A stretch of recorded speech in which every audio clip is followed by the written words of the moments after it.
as it did. It was a cultural exchange banquet that happened between Zambia and Zimbabwe that was delivered quite beautifully by our local empowerment organization. I don't know if you've heard of it, Gira Trust. In fact, the CEO is in the building, so I might just force it to come to the mic and talk a little bit. But it was so fascinating, and actually it also had the Deputy Minister of Sports, Recreation, Arts and Culture, Her Honorable Emily Josiah, also being the keynote speaker. And while I was there, I had the perfect opportunity to tap into Zambia a little bit, from the fashion. I'll be the first to admit I've got a set of those waist beads. I don't even think I truly understand what they're for, except that I think they're just a beautiful piece to have. So you might know me, I generally tend to have a lot of, beadwork, African beadwork, from the neck piece, from the earrings. That's just who I am.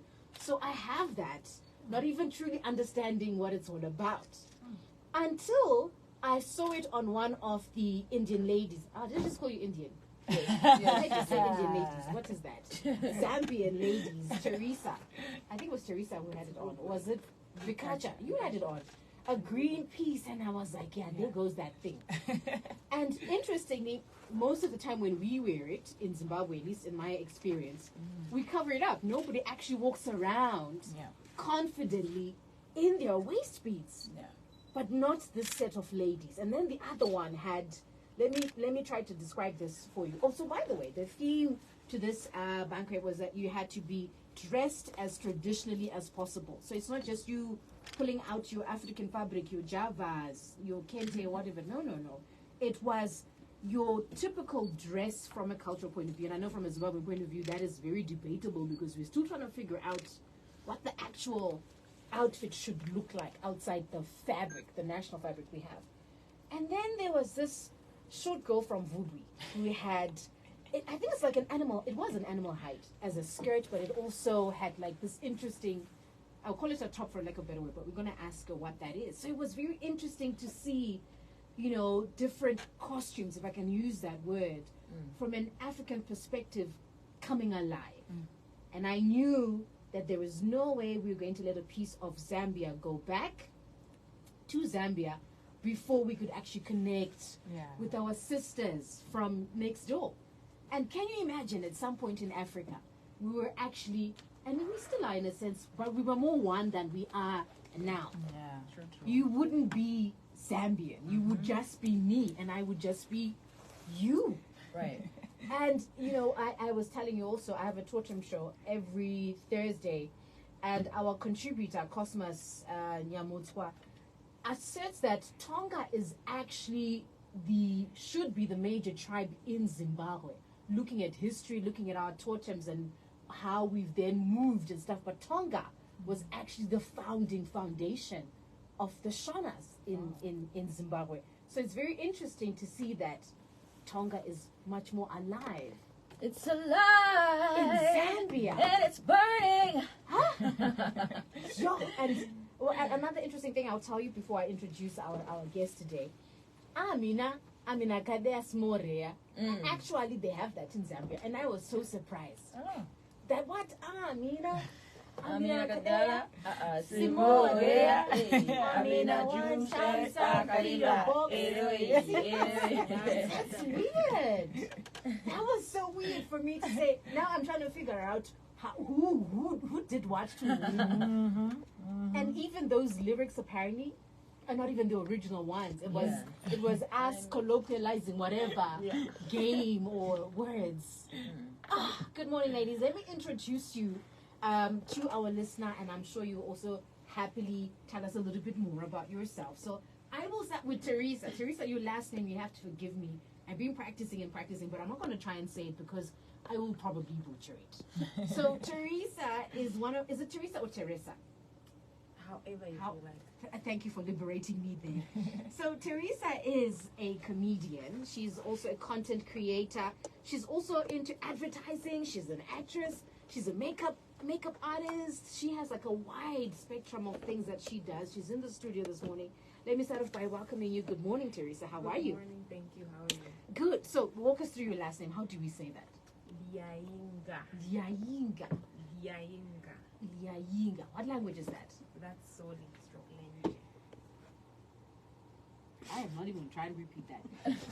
Because I think I will just butcher that again. I know what's fascinating. In most of our languages in Zimbabwe, we don't have L in our indigenous. Like, I think Ndebele is the only one that will have an L.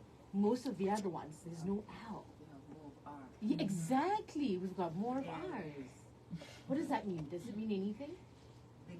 Yeah. I'm not sure. Yeah. I think most of our surnames are sometimes weird. So sitting next to her is Vubwi. Now, Vubwi's story is a very, very interesting story. Her first name is actually Mutinta Muyinda. Did I say that right? No. Oh my You goodness. did not say the last name right. It's Mutinta Mianda. Mutinta Nyanda. Yes. Okay. Does that mean anything also? Well, Mutinta is given when you've been preceded by a same sex of siblings, a Right. same sex set of siblings, and then you break the pattern. So with me, I have 2 older brothers. I'm the only girl. So the name is Mutinta. And if I was a guy, if I had 2 older sisters, I would still be Mutinta. And then Mianda means roots. Wow. Midzi. In Tron, I think it would be Midzi or Mudzi. Oh. Yeah, it means roots. So it's possible that my ancestors were witch doctors. Or they just do it in herbs. Because I know that way back they used to name you by what you do. Yes, So yes. I'm probably a descendant of a witch doctor. But you know what? In our traditional sense, a witch doctor wouldn't be a witch doctor. They'll just be a herbal doctor, right? Yeah, true. It's just that in our minds, when somebody says witch doctor, Witchcraft. exactly. Oh my And I think God. as I'm growing older, I'll become a witch doctor. Hey. Like a I true think witch it's doctor, or like like you, a like a herbal herbalist. Like doctor? a herbalist. Because Oh, they'll call me a witch doctor anyway. yes, they will. But we have to change that at some point, Yeah. right? Like we can't accept, everything African to be demonized. True. And we know what it means, but it's still demonized, That's not good. So I was telling you about Vubi. She's a comedian as well, and that sort of just happened. What does that mean, that it just sort of happened that you became a comedian? I did How not. does someone just sort of become a It comedian? just happened. I did not plan to become a content creator or a comedian. I think it's luck, or I would say destiny, because I always thought if I was going to make it out there and be famous, it would be through poetry and not necessarily comedy. Because I thought everybody was funny, because my dad was funny, so our home was always funny. Yeah. And so if I meet people that aren't funny, I would be like, what's wrong with this one? And it was just so weird for me. But being myself is basically what has brought me here. There were some comedians that saw the potential that I have, and they encouraged me. They said, you should try stand-up comedy. You should try making skits. They actually created my first page for me, because it got hacked. But they created a whole page for me. I was denying it. I was like, no, Yeah. I'm supposed to be a poet or a nurse. Yeah. But they said, no, you have the potential to do this, so just go for it. And from then, it's Wow. yeah. Yeah. And it's interesting because for us as Africans, entertainment is in our blood. True. Just the word stand-up comedian was just not something we, everybody has that funny uncle, that funny aunt. We all have that in our bloodline, that one that just makes everybody laugh. Yeah. I don't think we'd ever imagine that aunt can actually make a living from being funny, stand up and be funny. And I think that's why, like, entertainment is shunned upon in African homes. They're like, no, you need to find a real job. Yeah. I'm a content creator. No, you need to find a real job. I'm a stand-up comedian. No, you need to be a teacher. You need to be a nurse. You need to be a doctor. You need to be this and that. They don't look at it as something that could bring revenue. And as you've said it, my father's family, they're all comedians. When you're with them, whether you're at a funeral or anywhere, you'll be laughing the whole night. Yeah. So when I tell them that you are comedians, do you know that we can make a lot of money out of it? No. As How a will people family. see me Yeah. at my age?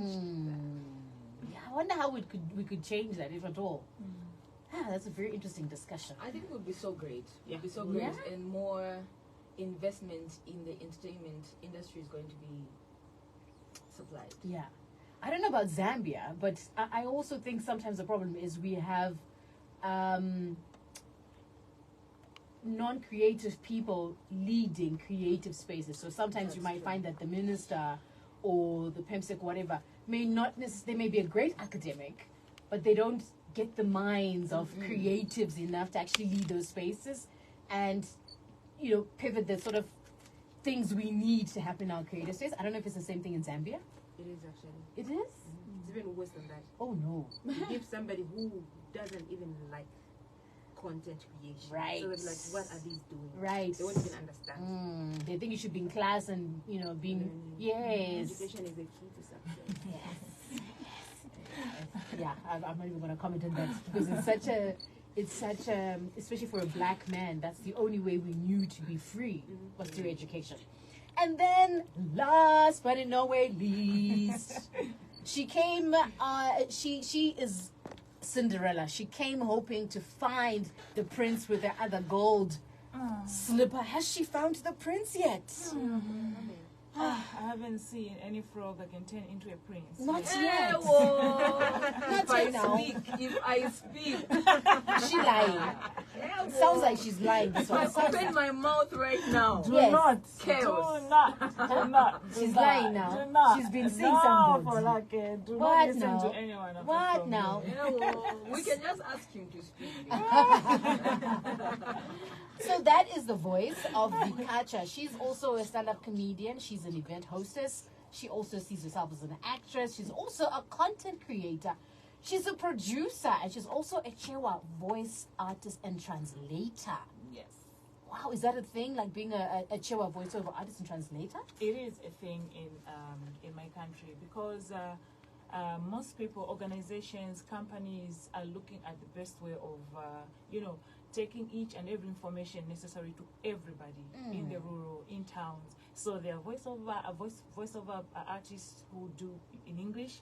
I do it both in English and in Chichewa. So whenever they want something to go in my area, because I'm Chewa by tribe. Yeah. Yes, and Vikacha is a Chewa name. So whenever they want anything to go in those ends, Yeah. I am there. I am the voice. Alice. Yes. Wow. I love this. One thing that for me stands out when I see you ladies is how you are very culturally conscious. You are very aware of your deep African heritage. Is that typical of Zambians, or it just happens that with the context in which we've met, where we were culturally conscious, that's what comes out? For me, okay, you go first.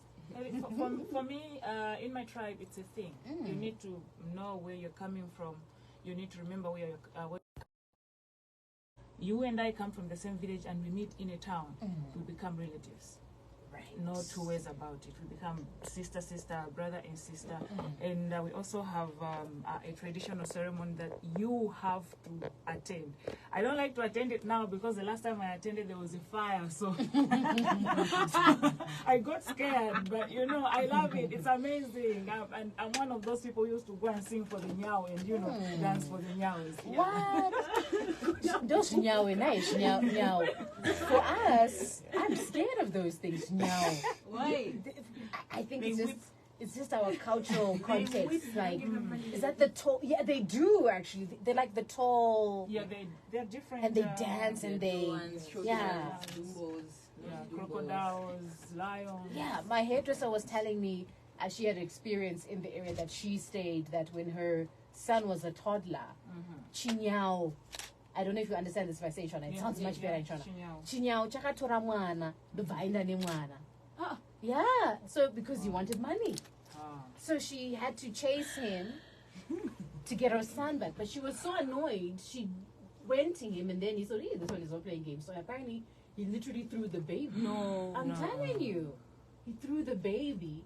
And she managed to catch her baby naturally, but he threw the baby. Beat the hell out of the child. That's what she did though, actually. She did beat him. She did good. I can even remove the outfits.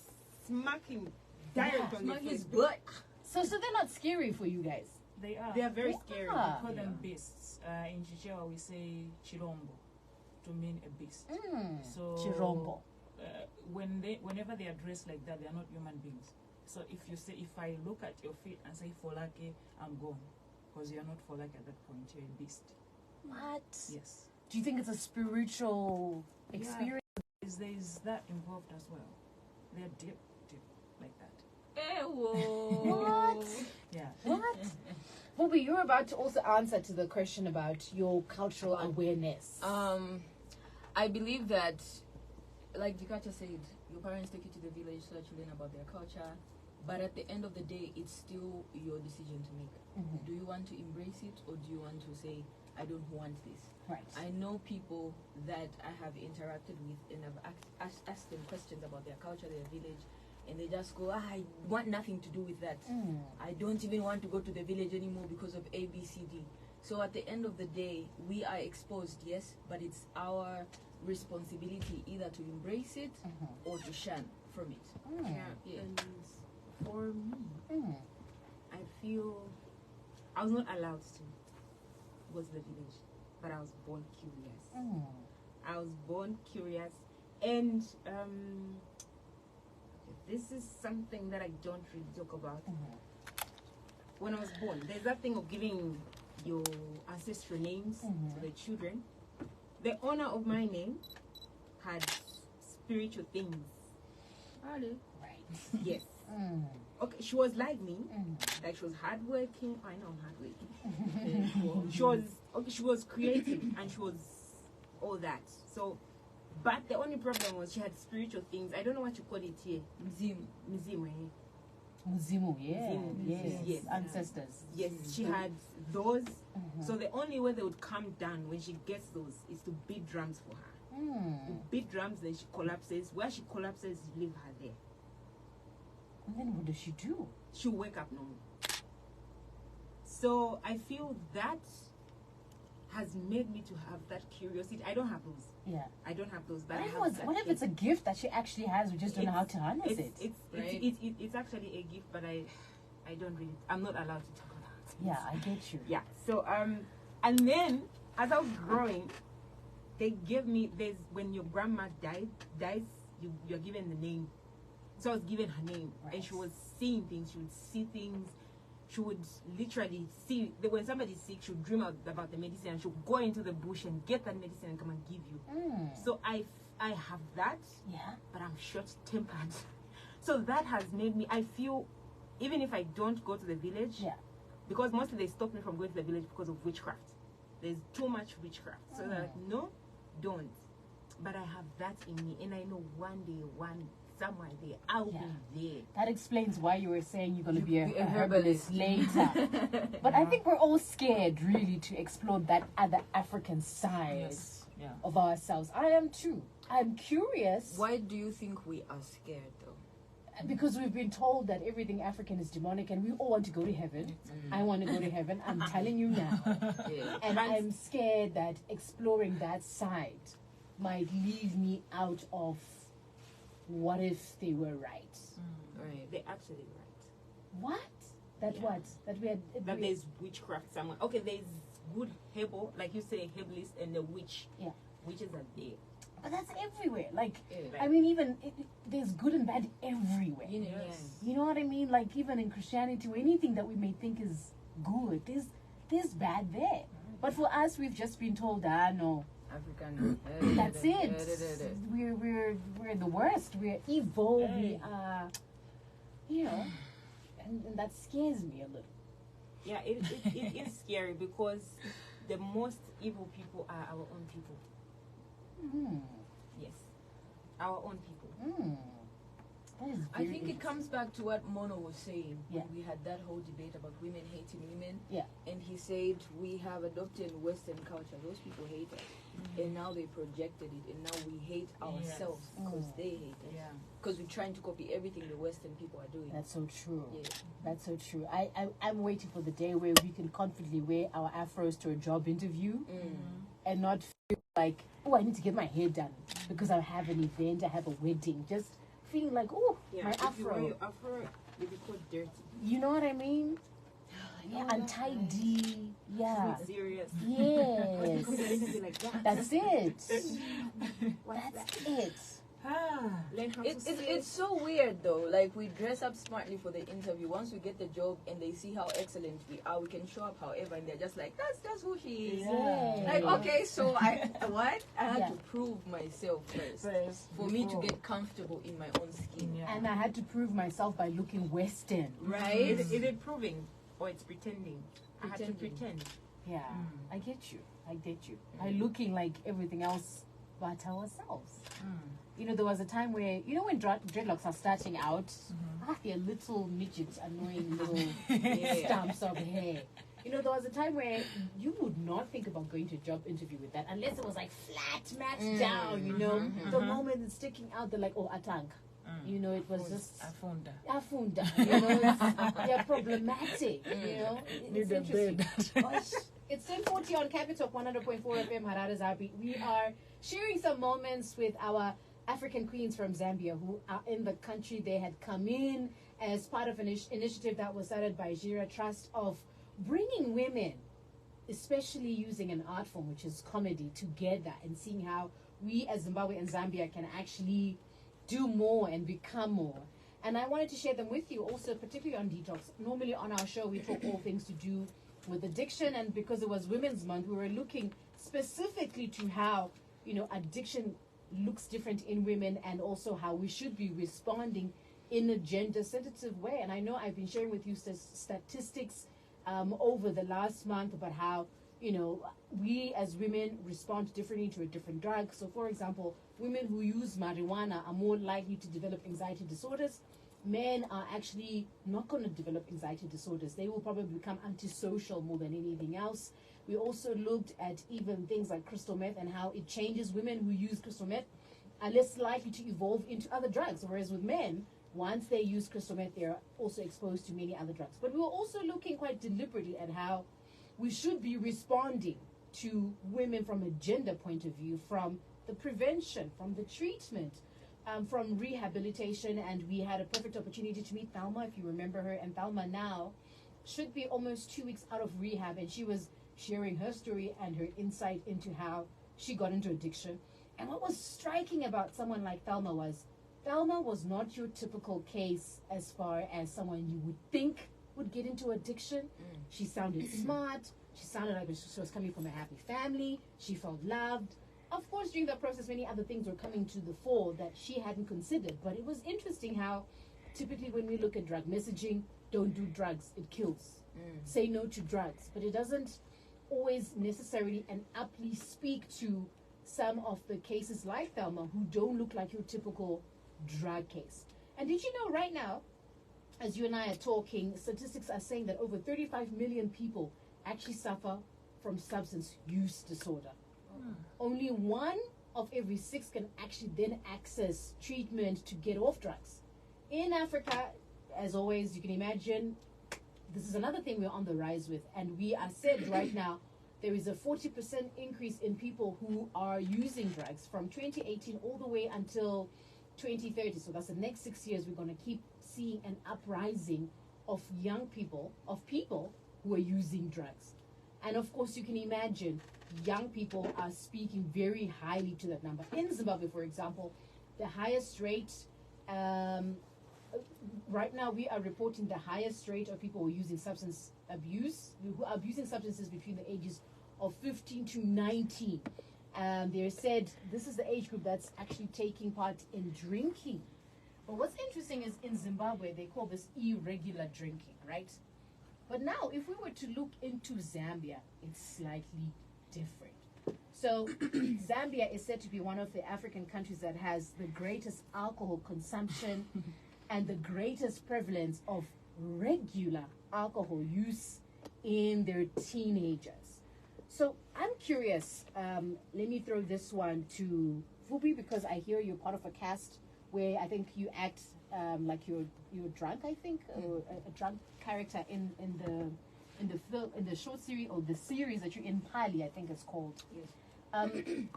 I would like to ask you, as somebody who acts as if they're drunk, what do you think would be some of the reasons why young people in Zambia may actually not only be drinking alcohol, but they're actually drinking it regularly? So the first thing I'll say is parents. Weird as it may sound, there are some areas in Zambia where women are drinking, because the highest drinking people in my country are women, actually. So, What? so there are times when you see women in bars and they have their babies on their back. And sometimes these women are giving some of the alcohol to the children. So the kids are introduced to the alcohol at a very tender age, let's say 2 years, 9 months even.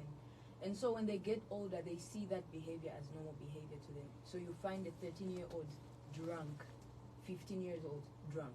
And that's the age where the frontal lobe is developing. So the frontal lobe is responsible for decision making, for just consciousness and just being human. So if they are exposed to drugs at an early age, at 9 months old, 10 years old, it gets damaged. And so over time, they don't even feel like they shouldn't be doing it. It's just normal. It's who they are. It's in them. So parents, alcoholic parents, could be, okay, not could be, they are part of the problem. Right. They're introducing the children to that. So this is interesting because normally we would expect a certain stereotype about a woman who drinks, right? I mean, even now in 2024, I know on social media in Zimbabwe, one of the discussions is always like, if she drinks, you know, is she wife material? Is she a good wife? And things like that. So that's interesting that in Zambia, it's actually a lot of women. Yes, and just last week I saw a clip because my character is drunk. People tagged me in a clip where this lady was complaining about the economy in Zambia, and she said the only way I can cope is by drinking alcohol. That's the only way she can cope with how harsh life is at the moment for her. Yeah. And so I could imagine she has a child, probably. She has kids. Yeah. And she doesn't necessarily have to drag the kids to the bar. They will see their mom come home drunk, and they think that's okay. That's normal behavior, because my mom does it anyway. Yeah. So charity begins at home. So what I see, and children imitate what they see is what they do. And so as they get older, they have all these, you know, life is happening. There's depression in between. There's heartbreaks. There's this and that. And they also have friends who have been influenced by either their parents or just curiosity with drugs and experimenting. So you keep going down deeper in the hole of drugs, of alcohol abuse and stuff. So do you think this mom whose video you were tagged in is the many moms that are drinking, or the many women that are drinking, are they all drinking because that's how they're coping with economic challenges, which are everywhere? I mean, this is Africa. Yeah. You know, so or is there a little bit more? I know in other countries, for example, women drink socially, and it's completely, I think Botswana as well, women drink socially and it's acceptable. It's not a judgment call. It's not a measure of their, you know, virtue.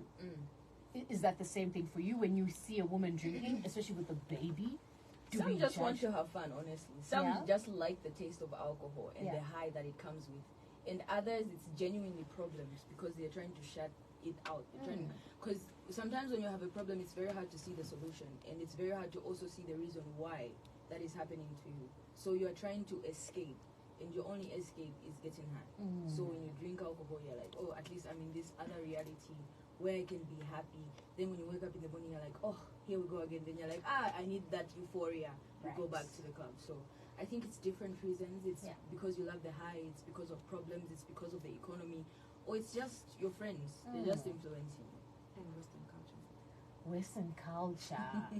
Yeah. What do you think about Western culture is causing this problem? Okay. Me. I'm an African now. I'm a mother of one. And I don't raise my... Because a child is born as a blank book. You have to be writing in that book. Right. I love that. So if you adopt the Western culture and say, oh no, just show them love. We're Africans at the end of the day. Whites think we're the beasts. We're evil. Or what? Let us be evil. If I didn't die, my daughter will not die. But they say, no, just show them love. They're misbehaving because they don't have love. Beat that child with a whip. They will know that this is wrong, this is right. Because you cannot, out of 100%, only 1% of an African child can listen to words unless you are harsh. It's not being harsh, actually, it's grooming. That's why mostly back then the drug abuse wasn't that much. Thieves were not that much because we're being groomed. But now there's that Western culture. You just have to talk to them. We just have to bring them close. Even if you bring the thief close, I bring a thief. My child is a thief. Who grab my wig and go and sell it, and come back and manipulate me. And I hug. How many times am I going to hug that child? Not until they sell my house and I sleep outside. So this is a very interesting truth being said, and I think most African parents think this way. When we met Thelma, one of the things that came up is she was raised by a single mom and her dad wasn't there. And the question that kept coming up was, where was dad?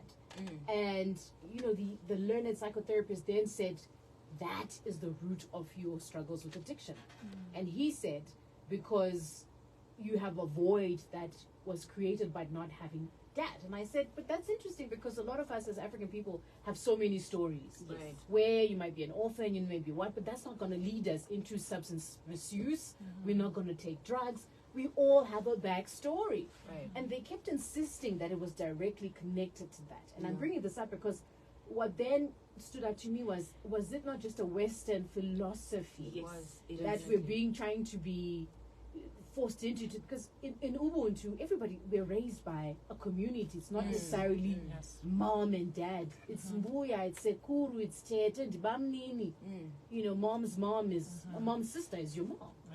It doesn't have to be biological. So it's interesting you said that because from an African point of view, no, if you're a thief, you're a thief. You're a thief. It's not that you have daddy issues or mommy issues. Well, I was raised by my grandma.